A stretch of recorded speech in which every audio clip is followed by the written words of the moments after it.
Yesu ashimwe. Praise Jesus. Tunejejwe uyu munsi kongera guhura tuganira ijambo ry'Imana. We're glad to be here again sharing the word of God. Kuko tudashobora guterana ariko koranabuhanga ryaraje bituma tukavugana ijambo ry'Imana. Even though we can't gather together, but the technology has eased everything, we are able to share the word of God. Ni ibintu by'agaciro gakomeye. It is of great worth. Ndagira ngo turebe ikintu gishimisha Imana. So I want to see something that pleases God. Ikintu gishimisha Imana Something that is pleasing to God. ni ukuyizera. It is to believe in Him. Tukagendera mategeko yayo nkuko bidusaba. And walk in His commandments as He asks us. Icyo gihe Imana iratunezererwa. And this time we please God. Kandi nange tukagira amahoro. And we are peaceful. Iyo dusomye muri Yohane 14, when we read in John 14, umurongo wa mbere, verse 1, aratubwira ngo ntimuhagarike imitima yanyu, mwizere Imana yanyu, mwizere Imana nanjye munyizere. In John 14, verse 1, it says, "Do not let your hearts be troubled. Trust in God. Trust also in me." Ntimuhagarike imitima yanyu, Do not, mwizere Imana nanjye munyizere. do not let your hearts be troubled. Trust in God. Trust also in me. Niko Yesu yabwiye abantu kandi niko yatubwiye. This is what Jesus told people at that time, and this is what He's telling us today.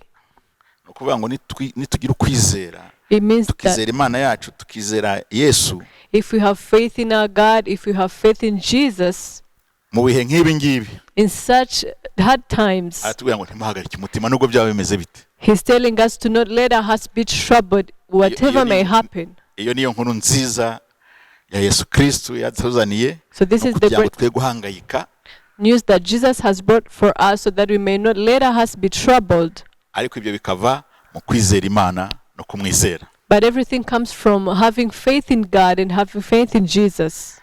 Akongera akatubwira kuri Yohana 14 iyo tugeze ku murongo wa 15, When we read in the same chapter on verse 15, ati nimunkunda muzitondera amategeko yanjye, nanjye nzasaba Data, nawe azabaha undi mufasha wo kubana namwe ibihe byose. "And if you love me, you will obey what I command, and I will ask the Father, and He'll give you another counselor to be with you forever." Mugomba kunyizera mukankunda. You have to believe in me and love me. Nimunkunda nanjye nzasaba Data, azabaha undi mufasha, nubwo ngiye kugenda azaza abane namwe kandi azaza abafasha, azabana namwe igihe cyose. And because if you love me, I will ask the Father to give you another counselor who will be with you forever, and He will help you forever. He will be with you every time. Uru rukundo Imana idusaba, Yesu adusaba, So this love that God and Jesus is asking from us, ni ugufata umwanya wa mbere mu buzima bwacu. it is to be the first in our lives. Iyo dusomye Bibiliya dusanga yaravuze ngo ukunda se na nyina kurusha uko nkunda ntakwiye kunkurikira. When we read the Bible, we find that God has told us, if you love your parents more than you love me, you are not required to follow me. Ukunda umwana we kundusha uko nkunda, If you love your child more than me, you will not be able to follow me. urukundo rero dusaba no kumushyira mu mwanya wa mbere. So the love that God is asking from us is to put Him at the first place in our lives. Imana tuyiha umwanya wa mbere mu buzima bwacu, nibwo ntabwo tuzagira amahoro. We have to put God on the first place in our lives, and we'll be peaceful. Kandi bizashimisha Imana cyane. And it pleases God.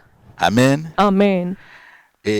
Iyo ahangaha twibanze cyane ko tugomba kwiyizera, kugira ngo tuyihe umwanya wa mbere, ni ukuvuga ngo turayizeye cyane. So it means when we put Him on the first place, it means that we believe, we have a great faith in Him. Kwizera rero ni ikintu gikomeye. So faith, nicyo Imana ishaka, ko ijambo ry'Imana ratubwira ngo abatizera ntibashobora gushimisha Imana. so faith is something that is great, and is something that pleases God, because the Word of God says, if you don't believe in God, you can't please God. Reka badusomere Abaheburayo 11 Let them read for us in Hebrews umurongo wa 6. chapter 11, verse 6. Abaheburayo umurongo wa 11. Abaheburayo igice cya 11 umurongo wa 6. Hebrews 11 verse 6. Ariko utizera ntibishoboka ko ayinezeza, kuko uwegera Imana akwiriye kwizera yuko iriho ikagororera abayishaka. Amen. Ishimwe cyane. Amen. Abatizera Imana ntago bashobora kwishimisha. It is impossible for you to please God if you don't have faith in Him. Kandi tugomba kwizera rwose ko iriho. And you have to believe that He exists. You have to know that.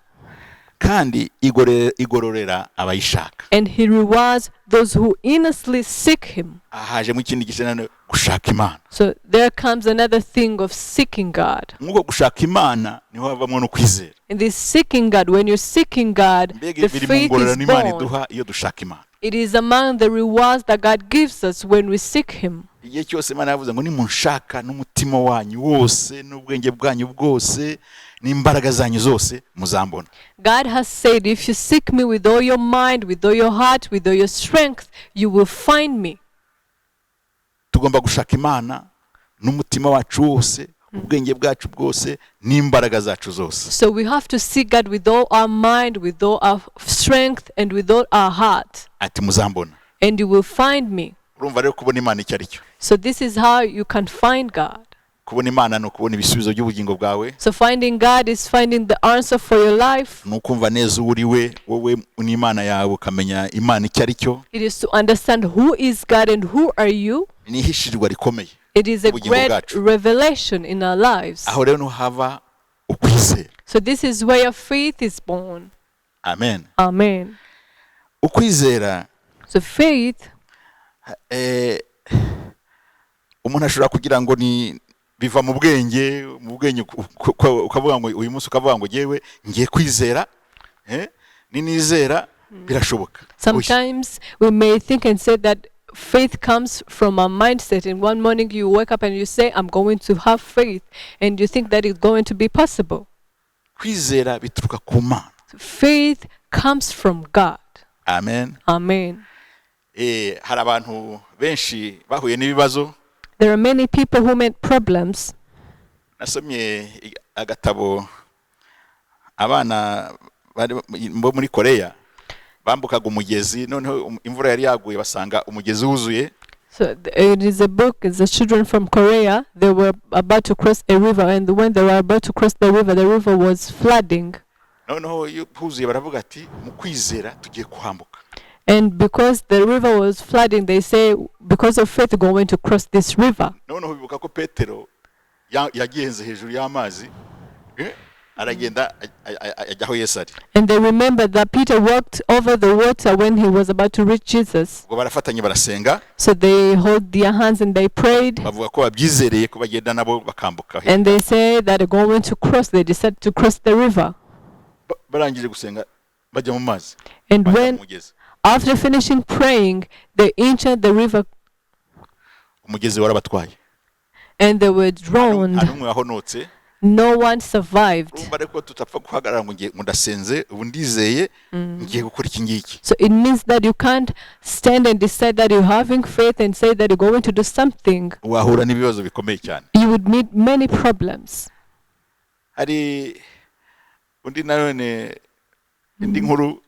Umuntu umuvugabutumwa yaragiye asengeraga abantu indwara zigakira noneho umunsi umwe araza ahamagara abantu bose bambaye indererwamo z'amaso. There is someone else who was an evangelist. He would pray for the people and they would be healed. And so one day he called people who had the problem of eyes. They were wearing glasses. And one day he came and said, we're going to pray for the people who have the problem of eyes, those who are wearing glasses. We're going to pray so that you may stop wearing them. And he asked them, for you to show that you have faith, going to put away your glasses.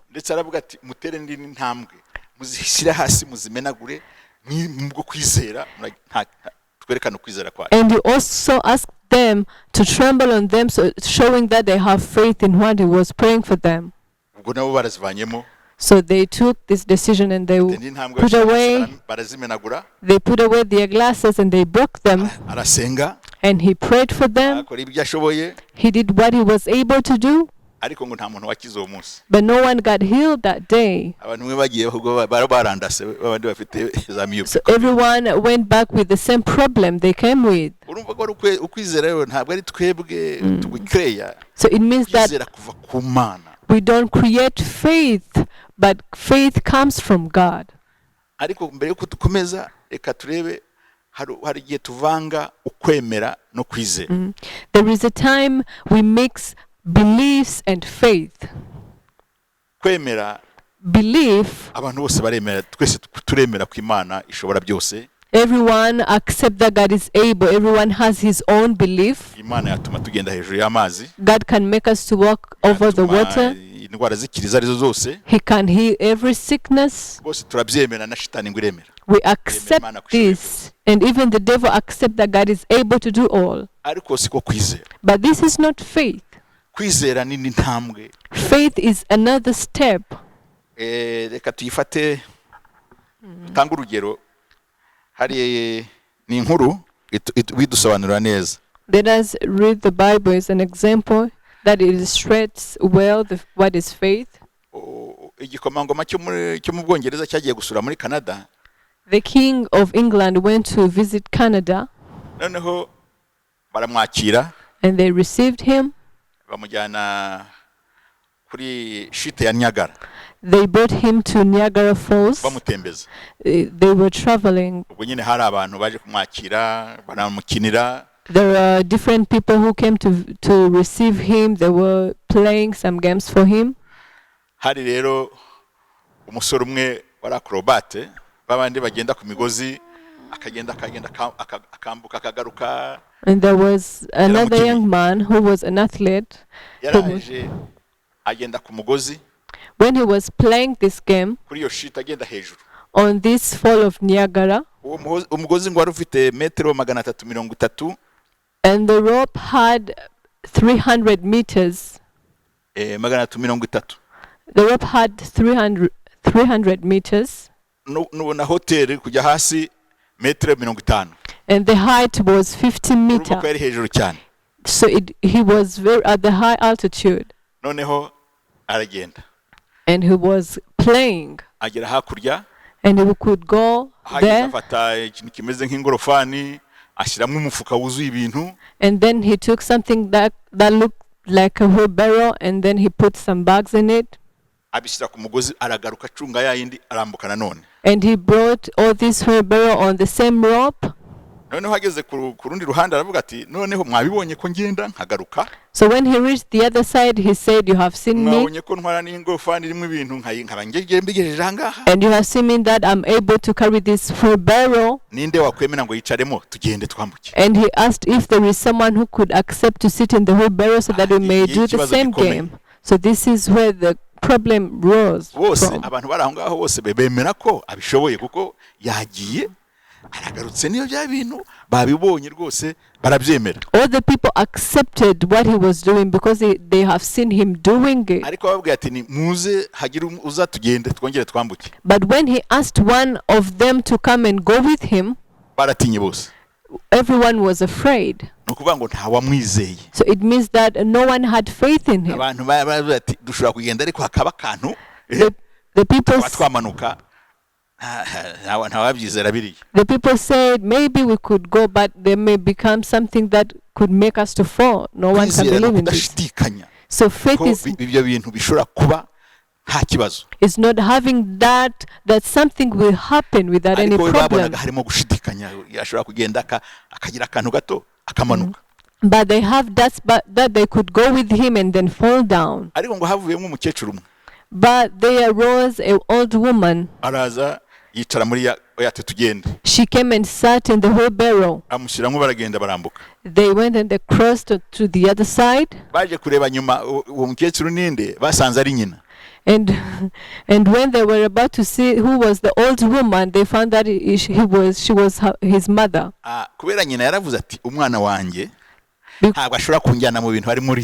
Because his mother said ntabwo rwose yampamagara. Niba ampamagaye nuko azi ko bishoboka. My child can't take me in such thing that is very risky. If he has called me, it's because he knows that he is able to do Niwe this. wenyine wamwizeye avuga ati umwana wanjye ubu ntabwo yambwira abona harimo dushobora haba ikibazo ntabwo yampamagara. Niba ampamagaye akemera nukuvuga rwose ngo ari sure 100% ziko tugerayo tu.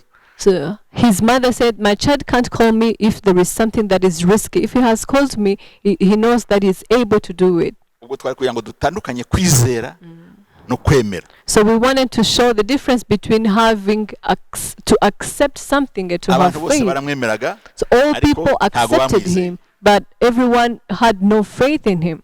Nyina we yaramwizeye ko yavuga ati umwana wanjye ntabwo ashobora kunjyana mu bintu birimo risk.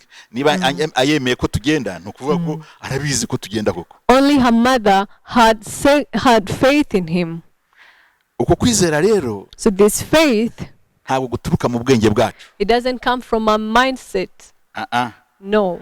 Reka dusome Abakorinto ba kabiri Let us read in 2 Corinthians 5:7.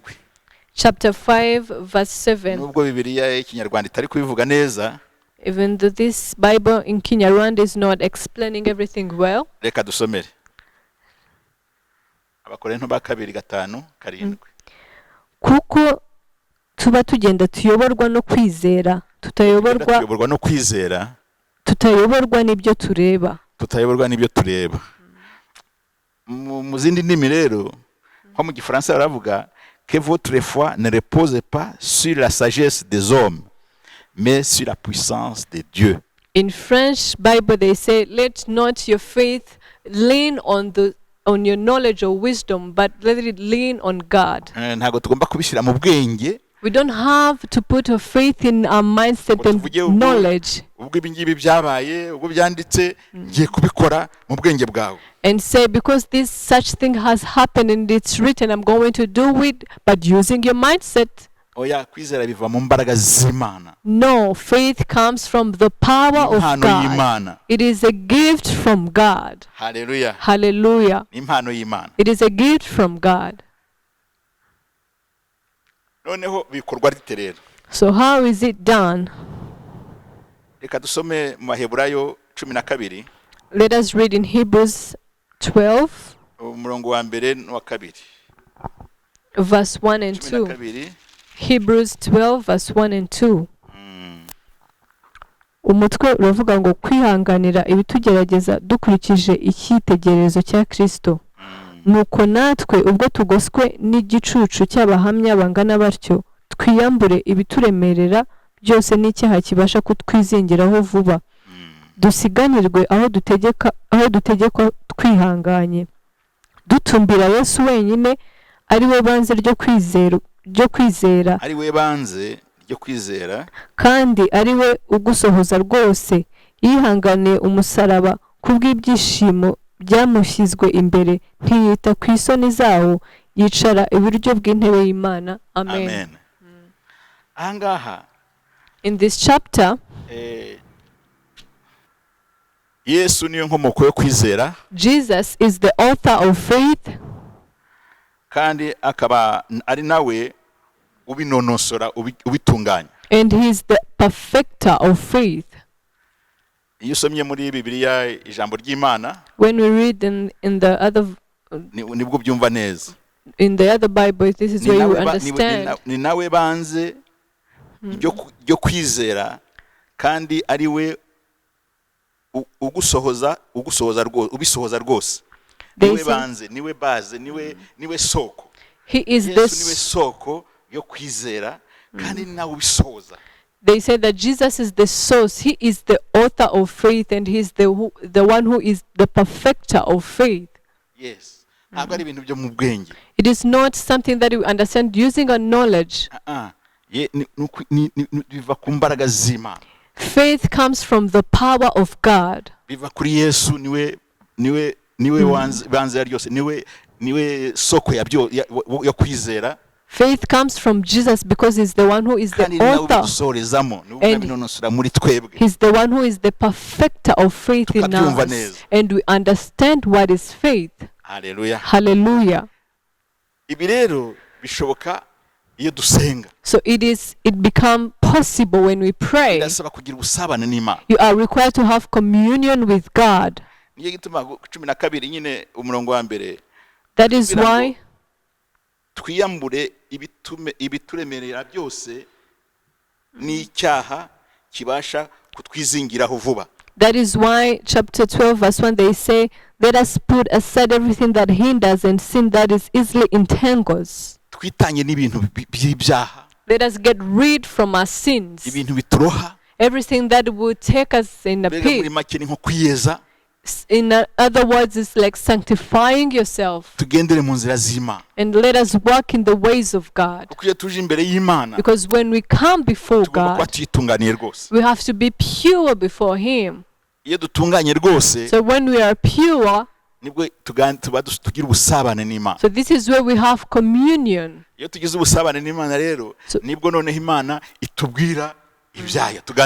So when we manage to have this communion with God is where God will start to tell what He wants from us. There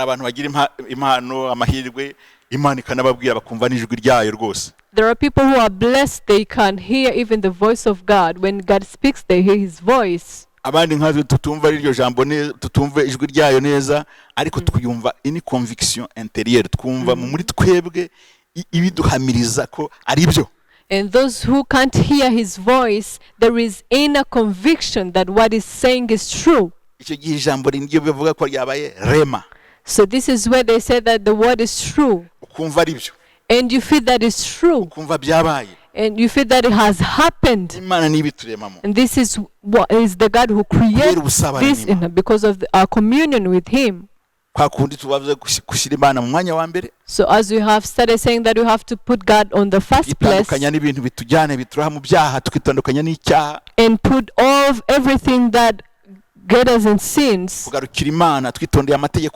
and we come back to God obeying His commandments.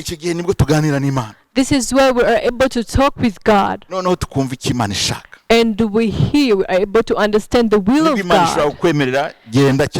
God can accept or He can refuse. But as long as you didn't hear this, and you use only your knowledge and your mindset, because it has happened to such person, and because this one has crossed the river, and then you're going to do the same. You will go and you'll be drawn. But when God has accepted this, has given you permission. So why did Peter walk over the water? He asked Jesus.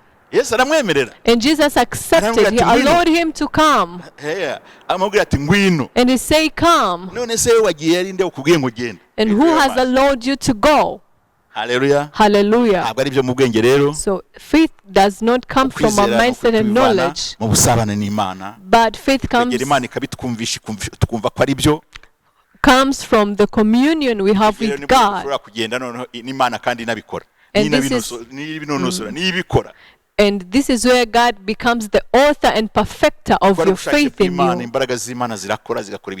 Because it is the plan and will of God, God will use His power. Because faith is power, is the power of God. We have many examples. Hallelujah. Hallelujah. Reka turebe abantu bamwe twatanga. Let us look at some few people that we can give. Reka duhere kuri Mose. Let us start by Moses. Igihe Farawo yaje n'ingabo ze basanga ubwoko bwa Israeli uruhande rw'inyanja itukura. When Pharaoh comes with his army on the Red Sea, yatakiye Imana. Moses cried out to God. Imana niyo yamubwiye ngo babwire bagende. And God is the one that told Moses to tell his people to go and cross the sea. And He said, take your staff and stretch it over the sea. So would you stretch your staff over the sea and the sea is divided? It's because God told him to do so. And he did it. So this act, it is an act of faith, having faith in the word of God. So when he obeyed what God has told him is the zica mu nyanja power mo kabiri. of God that divided the sea.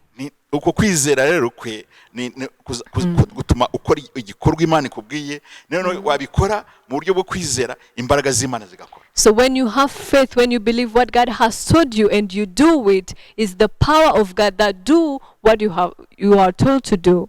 Petero yarayaroba na bagenzi be. So Peter spent the night fishing with his friends.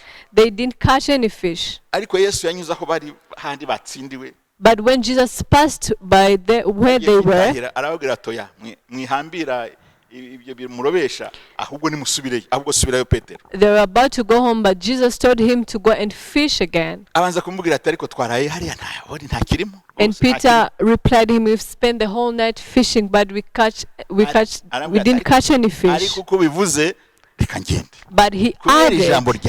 But he added, because you have said so, because of your word, I'm going to do it. He believed in the word of God. Because Jesus has said, they took the boat and go back. And when they used their nets, they threw their nets in the sea.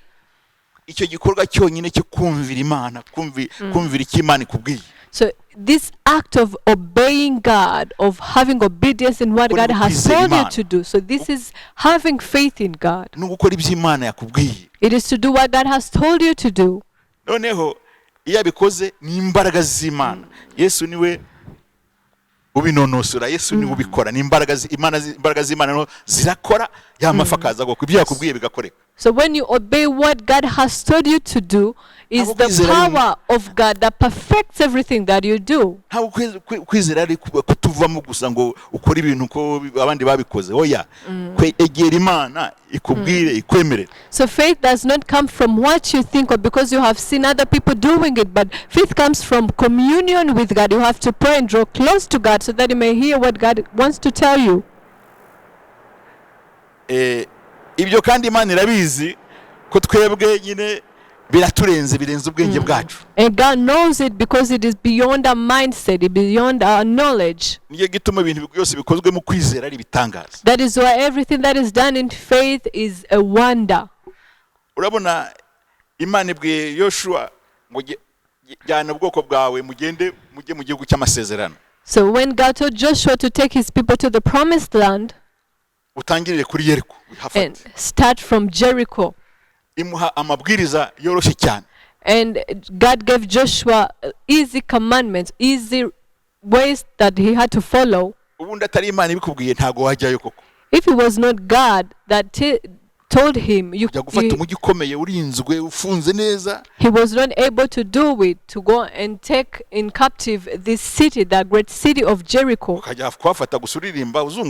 And God told them to go and surround the city of Jericho, singing. So for God to make him understand this, so that he may not have that. So when Joshua was looking at Jericho,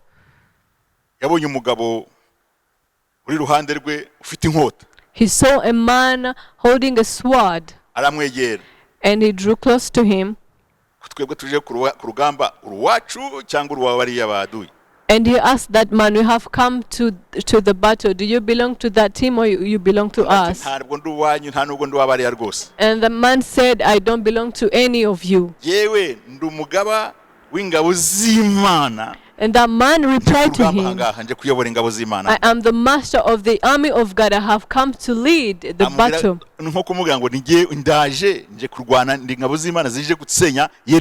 And he's like, he told him that I have come to destroy Jericho. So, briefly, he understood that the battle belonged to God. He could go and 7 times around the Jericho as God told him. And God is the one that was fighting the battle. That is why he obeyed what God has told him. Hallelujah. Hallelujah. So we have to draw close to God and pray and hear what God wants to tell us. yo muri Matayo. Let's read the story from Matthew. Matayo kanga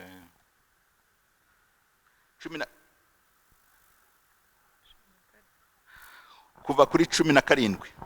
Matthew chapter 17. Matayo 17:20. Matthew chapter 17 verse 20. Arabasubiza ati, ni ukwizera kwanyu guke. Ndababwira ukuri yuko mwaba mufite kwizera kungana n'aka kabuto ka sinapi, mwabwira uyu musozi muti va hano ujye hirya, wahava kandi nta kizabananira. Komeza. Ariko bene uwo ntavanwamo n'ikindi keretse gusenga no kwiyiriza ubusa. Amen. Amen. Ahangaha hano umuntu wazaniye Yesu umwana warwaye. This is where someone brought a sick child to Jesus. Noneho Yesu ahageze, and when Jesus arrived there, mwigisha nkiriza umwana wanjye, naramuzanye abigishwa bawe barasenze byarabananiye. And this person asked to Jesus to heal his child because he asked his disciple to pray for them, but they failed to heal the child who was sick. Noneho ati barananiwe, none gerageza unyemerere umunkirize.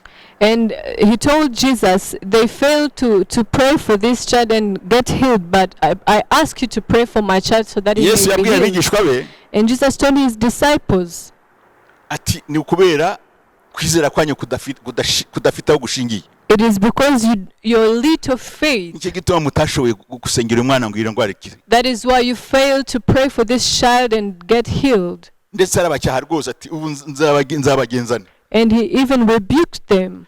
Nibwo yavuze ati nimuzane umwana. So this is where he asked them to call the child. And rebuked the demon, then the child got healed. Ati mufite gusa ukwizera guto gusa. And Jesus told him, what if you had this little faith like a mustard seed? You will be able to do all. You will even command the mountains to move. And the disciples didn't understand. They were not satisfied with the meaning. And when they were sitting alone, they asked him. They told him, we have tried to do everything, but we failed. So what did you do? And he told them the secret.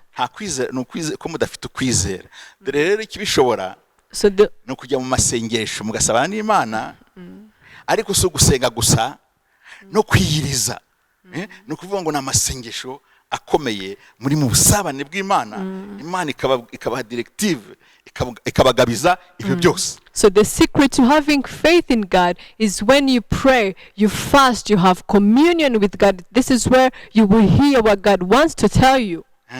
Iriya ngabo uriya mudayimoni ntabwo apfa kuvamo nta masengesho no kwiyiriza, noneho mukabona imbaraga ubusabane bw'Imana. Buriya iyo turi mu masengesho tukiyiriza, no kuvuga ngo turazamuka tugera ahantu tuzamuka, biratuzamura mu busabane n'Imana. So there are demons. He told them that there are demons that are not rebuked easily, but he asked them to pray, because when we pray, when we fast, we have communion with God and our faith start to rise. Yes. Bituma amasengesho akomera, tukazamuka tukagira imbaraga z'Imana. Muzarebe iyo muri twafashe igihe cyo gusenga twiyiriza, niyo usinziriye nijoro n'indoto urota rwose, urota uri muri uvuga ubutumwa, uri ibintu byiza cyane. So when we pray, we rise and we draw close to God. We enter the communion with God. See, when we have taken the times to pray, even when you are sleeping, you have good dreams, like you dream about when you are preaching people, when you are praying. It's not only go and rebuke the demon in the name of Jesus. You have to be. Twumvise bagurutse bagize bate nabantu babasenzi, nabantu babanaga n'Imana, abantu basabanaga n'Imana. Mwugo busabana nto tuvana kwizera ukomeye tugakora ibikomeye. Everyone that you will hear that had performed miracles because they had communion with God. They have prayed. When we pray, when we enter the communion with God, we're able to perform miracles. niba ushaka gukora ibitangaza mu buryo bwo kwizera Imana, If you want to perform miracles, gira ubusabane n'Imana, have communion with God. byose bizagushobokera. Everything will be possible. Imana izakwishimira, God will be pleased by you, izakunezeza, and you will delight in God, uzabona ibisubizo aho bitari biri. and you get answers. Iyo dusomye Matayo 8 igice cy'umunani umurongo wa 7, When we read umurongo wa 7, Matthew chapter 8 from verse 7, ibi nabyo ni inkuru nayo. this is another story. Cyangwa reka nyivuge mu ncamake ariko hadusomere 7. Okay. 8:7. Aramubwira ati ndaza mukize. Aramubwira ati ndaje mukize. Ahangaha ni inkuru y'umusirikari w'umuromani. So this is a Roman centurion. Muze kuyisoma 8 yose muyisome. You may read the whole Matayo chapter. 8, It is in Matthew chapter 8. muze kwasoma.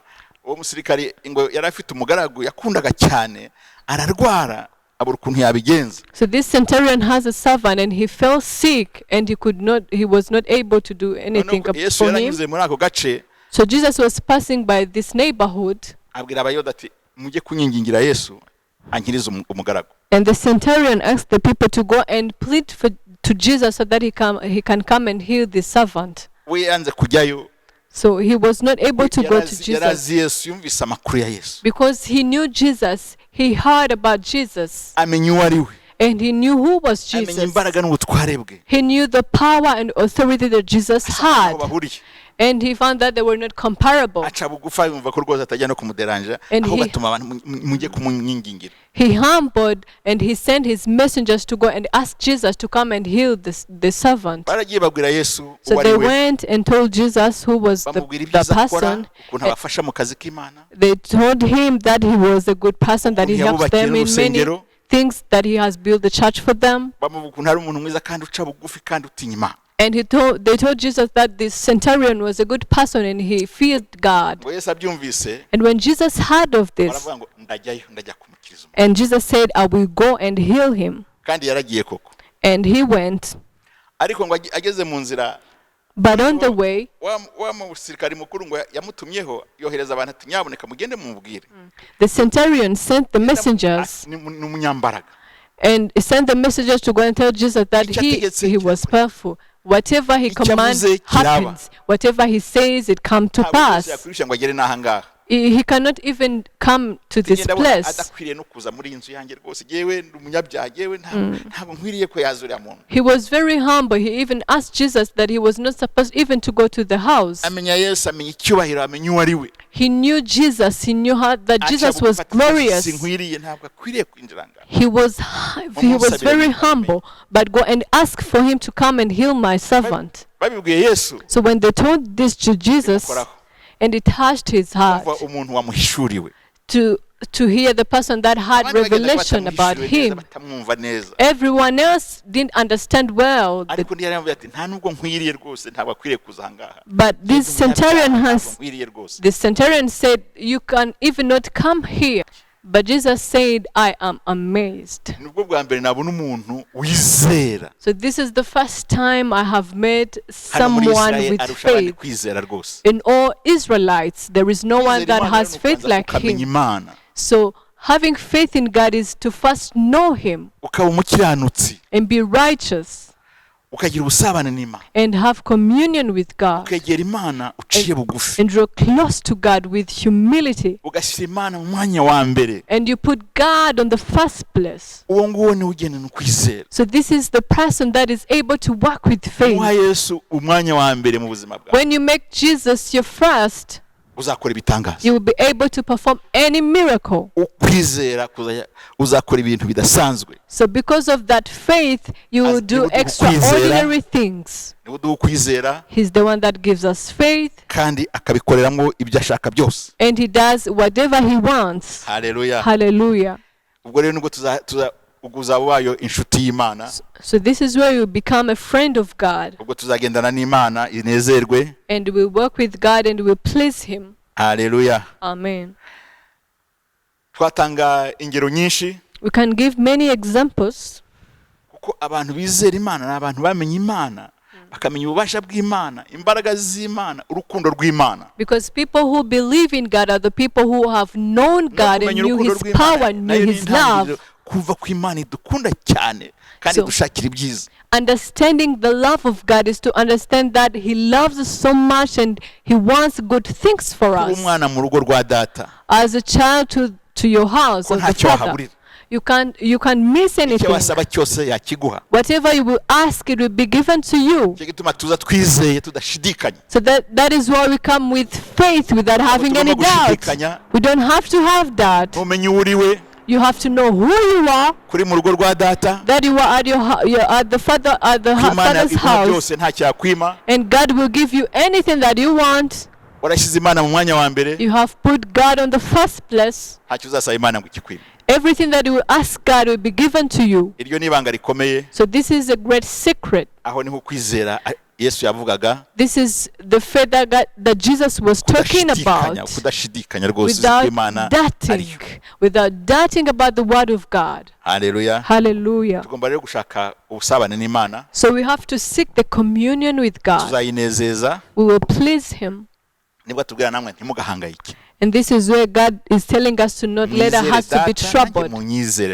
Believe in the Father and trust also in me. Trust in the love of God for you. That brought me from heaven and came on us to die. And my blood was shed so that you may commune with God. So that you may be called the children of God. If you understand this,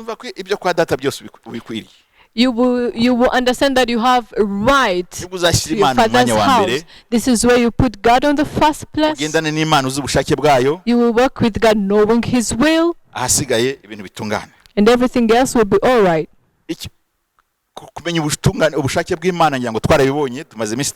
So we have seen how we are able to know the will of God. We spend weeks talking about. The Bible reminds us in different verses. Let us go back in Deuteronomy chapter 10 verse 12. Let us remind us of this. The will of God upon our lives.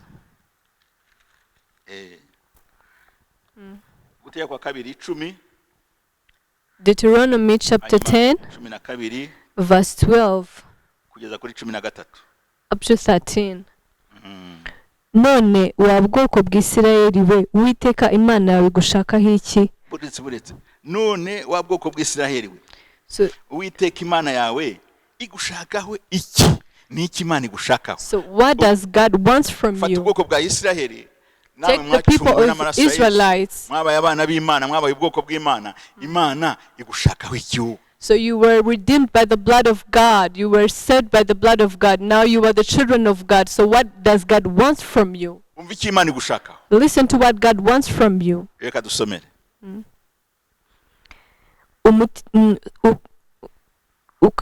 Uwiteka Imana yawe Imana yawe igushakaho iki? Si ukubaha Uwiteka Imana yawe ukagenda mu nzira ikuyoboye zose, ukayikunda, ugakoreshereza Uwiteka Imana yawe umutima wawe wose n'ubugingo bwawe bwose, mu murimo w'Imana n'umutima wawe wose n'imbaraga zawe zose, ukitondera amategeko y'Uwiteka, ukitondera amategeko Imana ikubwira y'uburyo bwose ngutegeka uyu munsi kukuzanira ibyiza. Kuko ibi nibyo bizakuzanira, iyo bikoze ni ibintu bikuzanira ibyiza gusa. So because when you obey what God tells you, this is where you will find many benefits, will be beneficial to you. Ibi bintu rero tugomba kubikora. So we have to do this. Kugira ngo tubishoboze nanone kugira ngo tubishobore ni Imana ibidushoboza. So for us to be able to do it, we are enabled by God. Mu Baroma 12 umurongo wa mbere n'uwa kabiri batubwira ngo reka twitange nk'ibitambo bizima. In Romans chapter 10 verse 1 and 2 they say, let us give our bodies as a holy sacrifice to hanyuma God. twemere duhinduke rwose mu bwenge bwacu bwose duhindukire Imana, And let us yumve neza tuyimenye, renew our mind. la transformation. And let us be transformed and know God well. Ibyo byose ni Imana ibiduha. And everything else will be given by God. He has given us the Holy Spirit. And is the one that helps us in everything.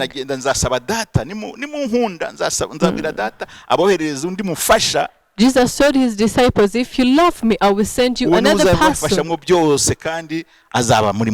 is the counselor, and he will help you in everything, and he will be with you forever.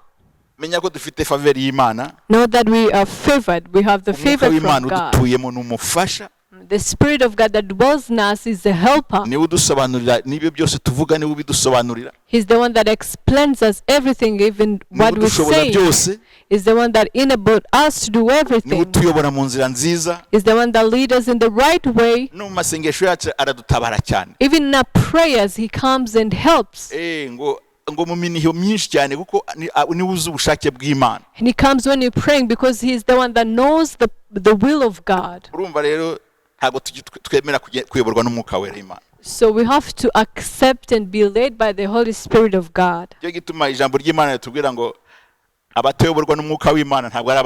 is why the word of God said those who are not led by the Spirit of God are not children of God. So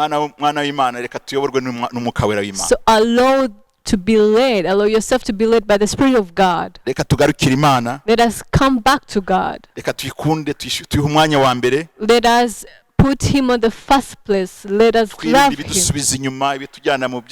Let us get rid of everything that will make us to backslide. But enter in the prayers. Those great prayers when we're fasting, entering the power and communion with God. This is where we listen to God. We hear God's voice telling us what to do and what to not do. This is where we know what is right and what is wrong. And this is where we will be able to have great faith. And you'll be among the believers.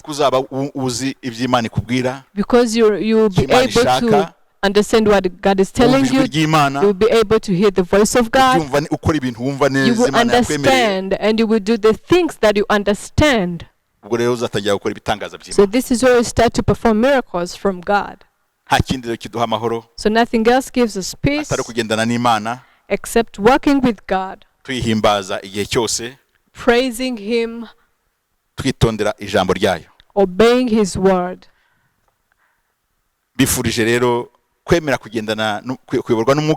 So I wish you to be led by the Holy Spirit of God, to walk with God without having any doubt. Because what he says, it is true. And know that faith is not in our knowledge and mindset, but faith is spiritual. And we understand this when we've started to walk with God, being righteous before God. When we commune with God in prayers, and God tells us what he has accepted us to do. And this is what we do, not doing our will, not doing our plan. So you will be great people, and you do extraordinary things. So may God bless you. So there is no loss when you walk with God, and this is the right way, this is the true way. So I wish you a great evening. We'll meet another time. Amen. Amen.